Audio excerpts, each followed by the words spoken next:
All right, all right, all right. We are live, LinkedIn, Facebook, Instagram with the NA.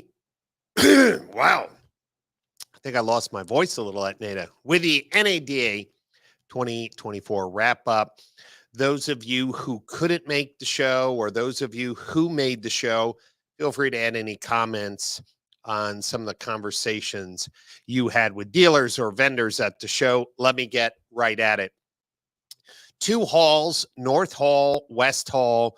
The West Hall seemed to be much busier, much more energy and action. So if you're a vendor who paid for a booth, I think if you were in the West Hall, you were much happier. We happen to be in the North Hall, but of course, we make the best out of all of those situations. Before NADA started, I asked in a LinkedIn poll, what were people shopping for? And the number one thing people were shopping for was marketing automation and customer data platforms. And that poll was very reflective of the conversations that were at the show. There was a lot of activity at the booths that feature those type of tools. So Client Command, Outsell, Full Path, the Auto Miner combination with Dealer On, big announcements with Stream and Full Throttle. Excuse me. Dominion Activator. I can keep on going, but there were a lot of people at these booths asking questions. I think one of the most profound questions that I heard at the show was something Jonathan Lucenay said from Client Command. He said to a dealer, what percentage of your marketing budget is being directed to active shoppers? And the dealer didn't know how to respond. He said, let me rephrase that. You're running new car campaigns or used car campaigns, excuse me. And maybe you're using a Facebook in-market shopper audience or a Google in-market shopper audience, but how many of those people are actually shopping for a car, say, this month, in the last 30 days? And of course, as an agency leader, we can't answer that question because we don't know how Google in-market shopping audiences work. We don't know how Facebook, we just have to trust them. Well, what he shared with his dealer is that when he compares those in-market shopper audiences to his patented active shopper network, only about 20% of those audiences are people that are shopping, say, in the last 30 days. So what he was trying to communicate is, hey, you may buy a in-market shopper list and say, hey, there's 50,000 people in your market shopping. And he's saying, no, there's only 10. So with a limited budget, wouldn't you want to market to the 10 more often, more creatively, through more channels than marketing to a mixed group of people who are not even shopping now? That's why you would hear at the show audiences, audiences, audiences, audiences. A lot of the companies were talking about first-party audiences, which is table stakes today, but then the power of third-party actual shopper audiences. I think this will take a record of the number of coughs in a live stream. If you're watching live, say hello. I apologize in advance, but I took the red eye back to Florida, and I wanted to just jump into the studio. There was also a lot of activity at the Tekion booth. A number of dealers were talking about switching their DMS platforms. They were out shopping, and the Tekion booth seemed to be on fire all show. So that was really cool to see more and more people confirming that Tekion is a serious DMS platform. And I haven't heard too much about their digital retailing or CRM, but the buzz about their DMS was pretty strong. Also had a chance to go up to Dan Moore's suite, and some dealers were looking at the dealer funnel product, the latest released dealer funnel, also some announcements of integration with Urban Science data. And one of the things that a dealer said, and this is somebody who I respect, I've known for 10 plus years. Here's what they said. I haven't seen something this exciting in automotive in over 10 years.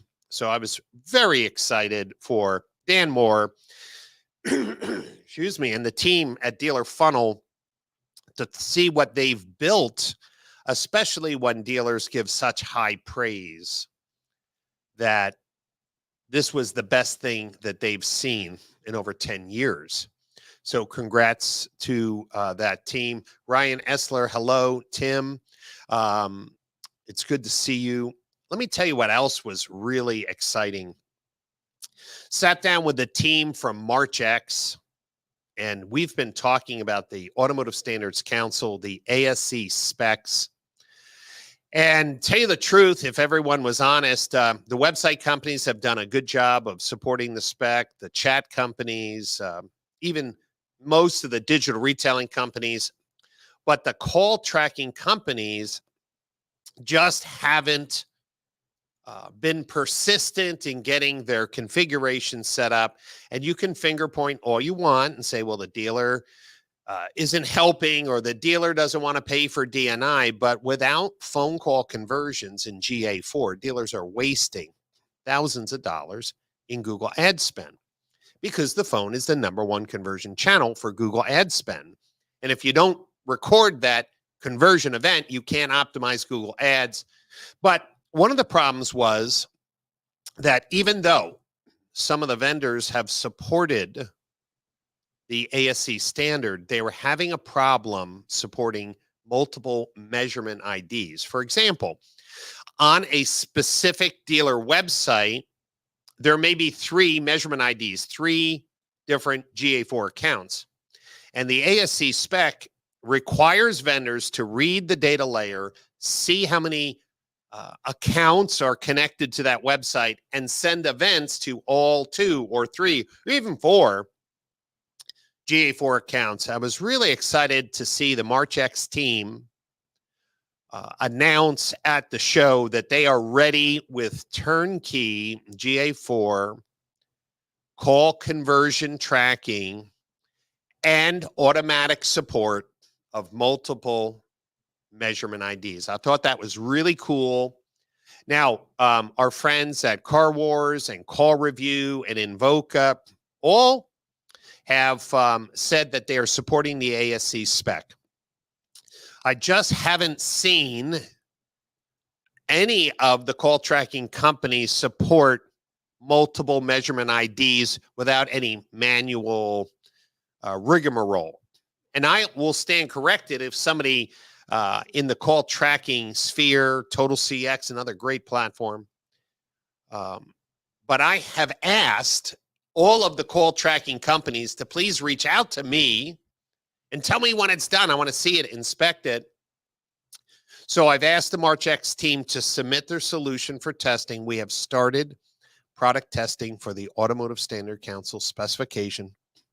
Starting this month in February, we'll be announcing our first certified products, and those products are being tested by members of the Automotive Standards Council. So I'm very excited now that the ASE specification has really taken root in the vendor community.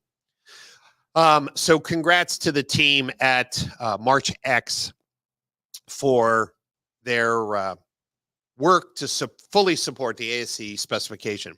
The Orbi booth was very busy, and I really love their wall of all the integrations. Orbi is transforming automotive retail by creating the plumbing, the back-end connectivity with the most important software tools that sit on dealer websites.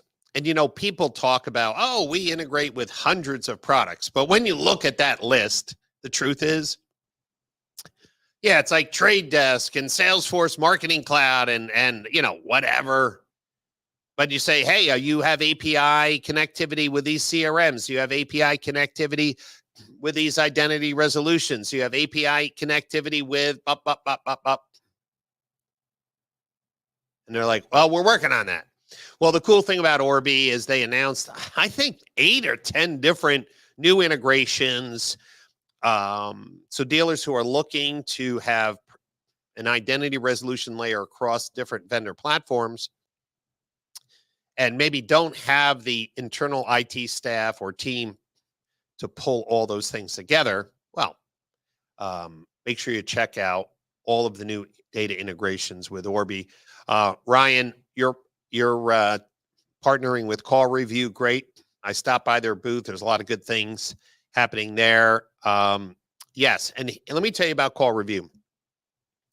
I have clients where Call Review is sending engagement events for sales, but not for service yet. Meaning, remember, the spec says when a call comes in, the engagement, ASE voice engagement event should fire. When the call is completed, the transcript is reviewed, and then you send a conversion event, Ryan. ASC voice submission sales, ASC voice submission service, ASC voice submission parts. What I heard at the show is that the sales conversion events are working, but not service yet. So I'd love, Ryan, to work with you and see what's working at your dealership, because again, I'm not pointing fingers, but I've talked to multiple agencies and they don't seem to get it. Google Ads is a bid optimization engine based on conversion outcomes, the things that dealers want. And dealers want more lead forms and phone calls and more engaged shoppers. If you're not tracking phone conversions from online traffic like Google Ads, you cannot optimize Google Ads. Click to call is a false friend, and you don't know what the call was about.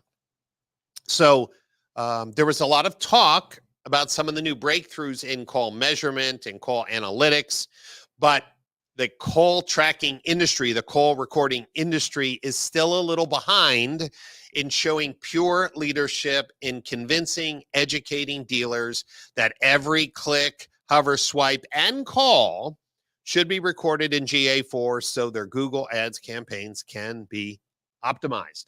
And of course, if the dealer's running a CDP, these additional signals are absolutely important to create real-time customization. There was a lot of buzz around a partnership announcement. Some of you may have seen me in the photos with the Morgan Auto Group and Automotive Masterminds on a big data project for their customer data platform. I want to congratulate Brett Morgan, Tom Moore, Aaron from Automotive Masterminds, and, well, the whole team that's working together to create a new standard for data hygiene, data activation, and business intelligence for large dealer groups. Now, there are so many different CDPs on the market today, and that is another question or a buzz that was going around. Dealers were asking, I'm not sure. Is it Outsell? Is it Full Path? Is it Full Throttle? Is it Stream? Is it, go down the list. Is it Client Command? Is it Activator? Is it Orbi? The only thing I want to tell you is that it's difficult to shop for products that you know nothing about. It's difficult to cut through the marketing if you've never used the product. So that's why I created the Automotive CDP questionnaire and data integration checklist. If you go to pashgroup.com, download the CDP questionnaire and data integration checklist and send it to any of the companies that you're considering signing up with. Have them fill out that questionnaire. It really becomes a mini RFP. So make sure, if you have colleagues or friends, and Ryan and Tim, I see you're here. And if you're watching, anyone, please say hello. But go to pashgroup.com, download the Automotive CDP questionnaire and data integration checklist today, and use that as a framework to interview potential candidates for your CDP partner. I stopped by the Reynolds booth. It was good to catch up with Brad Title. He's working on some crazy things that I can't talk about publicly, but Brad was the architect. I think it was Cowboy CRM that was bought by CDK, later building the Gubagoo platform, and now part of the Reynolds development team and development leadership. He's working on some cool stuff. Thanks, Brad, for showing me what you've been baking up in the oven. Love that I had a chance to run into some really old friends in the industry. Clint Burns from the Next Up. It was really good to see Clint and see that his company is doing well. It was great to see John Clavendasher and the Outsell team. I think their booth got like an award for one of the best booths at the show. It was busy, and John announced this week, coming up into NADA, new partnerships with 4Rise. David Steinberg and Outsell are doing some cool things, adding identity resolution to the Outsell ecosystem. So that is a really, really cool partnership that's in play. Had a great time at a private party hosted by Lonnie and David Metter, where the who's who in the VC and investment community and automotive technology was there. It was just great to network and say hello to some friends. Let me hit a couple other hot topics. The Drive-Centric booth was also on fire. First of all, it was huge, but it was on fire. There was a lot of activity at the Drive-Centric booth. So hats off to that team for the momentum they're building. And I will say, those of you remember last year, I kind of called out the delays and dragging feet with the Drive-Centric platform opening APIs to the automotive vendor community and for the dealer community. The good news, as I am project managing the CDP project for the Morgan Auto Group, we are getting API integration with the Drive-Centric CRM. That's really good.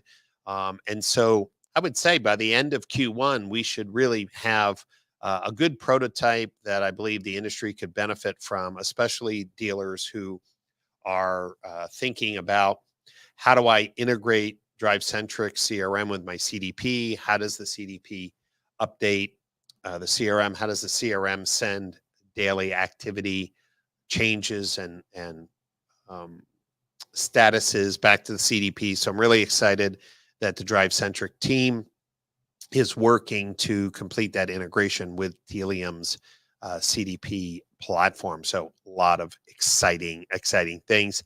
What else was buzz?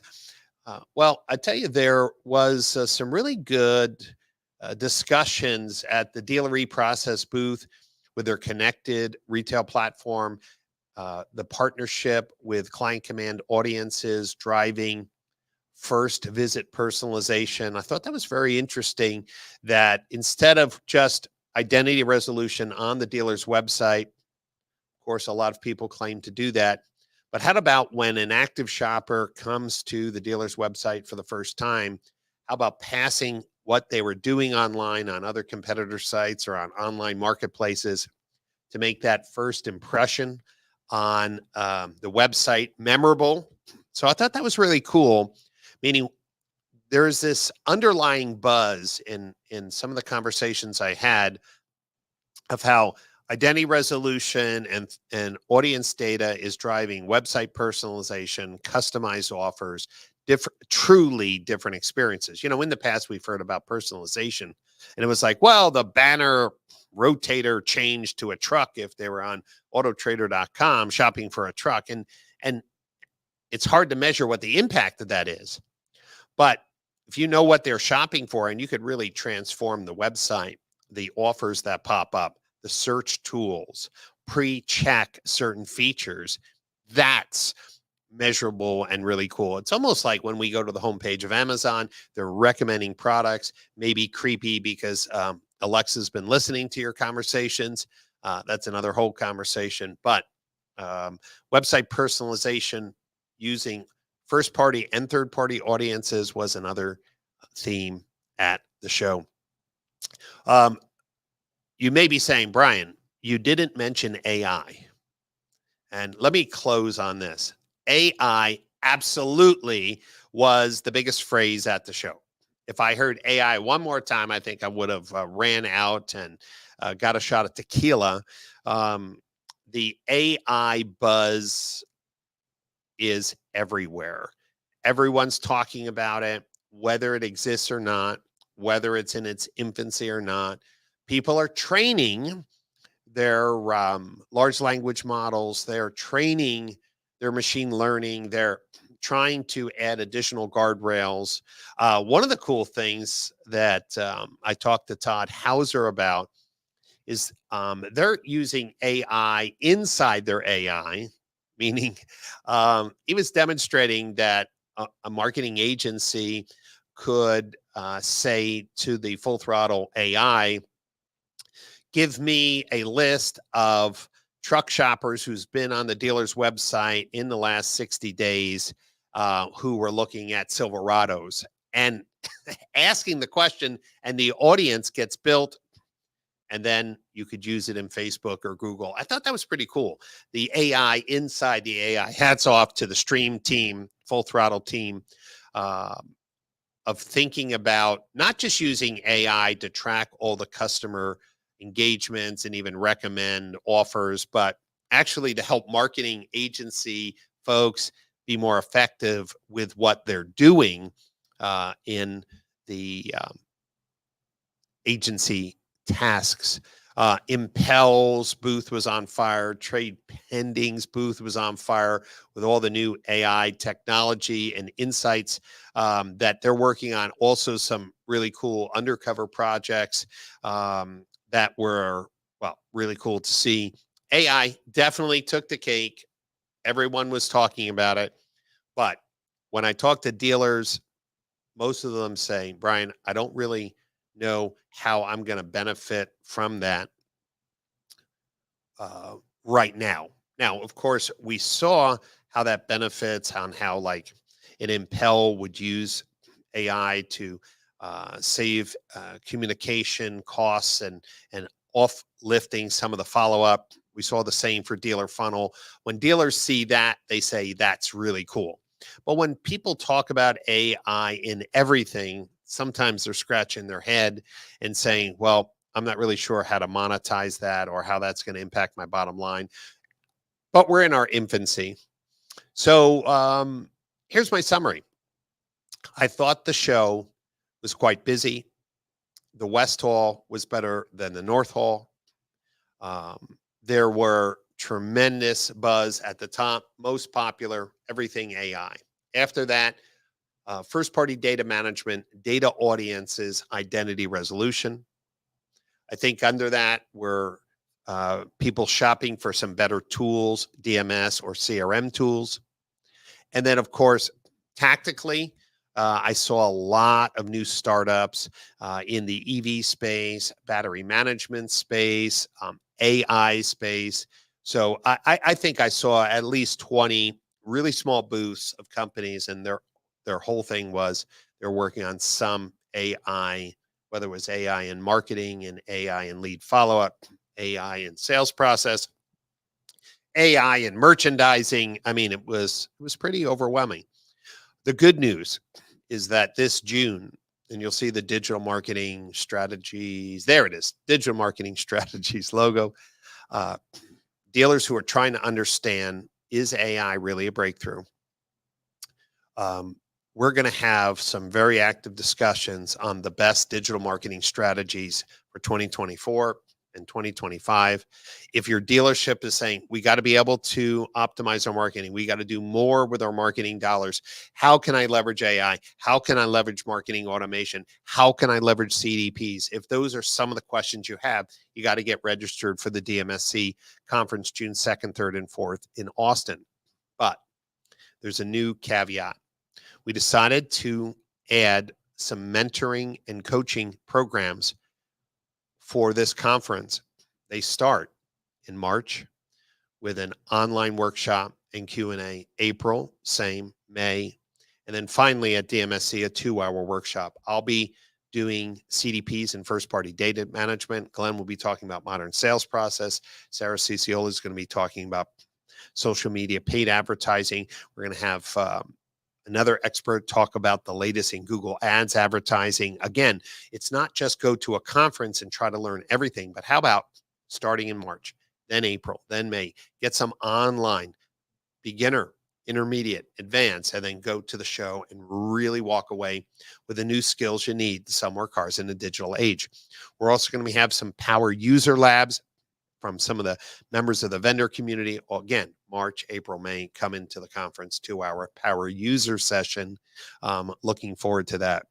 If AI is overwhelming or it's confusing, if CDPs are overwhelming or confusing, if you're not really sure if your agency is using the latest tech to get the best results for your marketing dollars, the Digital Marketing Strategies Conference is the place to be, where the best of the best come and share, educate, and challenge dealers to do more. NADA did a great job of what I call a generalist view of education and shopping, from car washers to startup AI tech. The Digital Marketing Strategies Conference is focused on the latest trends, strategies, and technologies to help dealers reach more customers, to accelerate their inventory. Speaking of that, it was great to see the whole team at Lot Links. Man, their booth was huge. It was beautiful. And Lot Links was also packed. So congrats, Len Short and the entire team. It was great to say hello to them at the show. So what are you waiting for? Go to digitalmarketingstrategies.org and get registered for DMSC. One last thing. I've been writing a lot about Trusted Call Solutions. This is the caller ID for outbound phone calls for dealers, which shows the dealership name, their logo, a certified check mark, and a reason for the call. We've been now turning on dealers, and the results have been outstanding. If you don't understand how big of a problem that you're doing 10, 15, 20, 30, or across a group, 100,000 outbound phone calls a month, and it's coming up with an unknown number, just a number, random, whatever your outbound line is, city and state, people aren't picking up those calls. But when your dealership name and later this year, your logo shows up, well, your answer rates can double. Take a look at the post I did on LinkedIn for a client in Seattle Oregon, that just turned on the solution. Their service advisors were blown away. Wow, people are picking up their phone. They know that it's us who's calling. Yeah, for the first time, every outbound call shows the dealership name and the reason for the call and a certified check mark. Hey, if you want to transform your sales results, knowing how many calls you make, what would your P&L look like if you doubled your call answer rates? So what I'm going to do is I'm just going to put a link. Should I put the link? Yeah, maybe I'll just put the link. Let me just put the link in the chat. If you would like a quote on Trusted Call Solutions, let me just put that in here. I can't tell you how many dealer groups came up to me and say, I want to get a proposal. But listen, technology companies, again, come to me. If you have a business that does outbound calling, if you have a technology platform that helps dealers do outbound calling, give me a call, reach out. I'm working with a team at TransUnion to onboard the automotive vertical with Trusted Call Solutions. So come through our sales process, go to Trusted Call Solution page on the Pash Group website, or just Google Trusted Call Solutions, Pash Group. You'll go to the page, you'll see it's #1 in organic results. Fix your outbound calls. It wasn't a buzz at NADA, but it was a buzz for the people I spoke with, showed them what could happen. It was like, yes, I want that immediately. Yes, turn that on. You only need two things: how many outbound calls a month you or your group makes, and how many outbound lines. So those are the only two numbers I need to get you a quote. Once you decide to move forward, it takes about 2 weeks to register all your outbound lines, monitor them 24/7, and get all major carriers to support your tagging.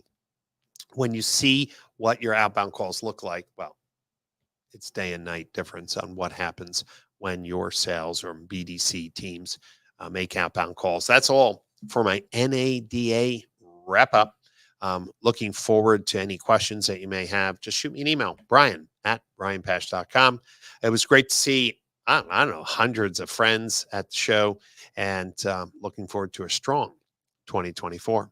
Have a great day. And tomorrow starts a new week. So let's get at it.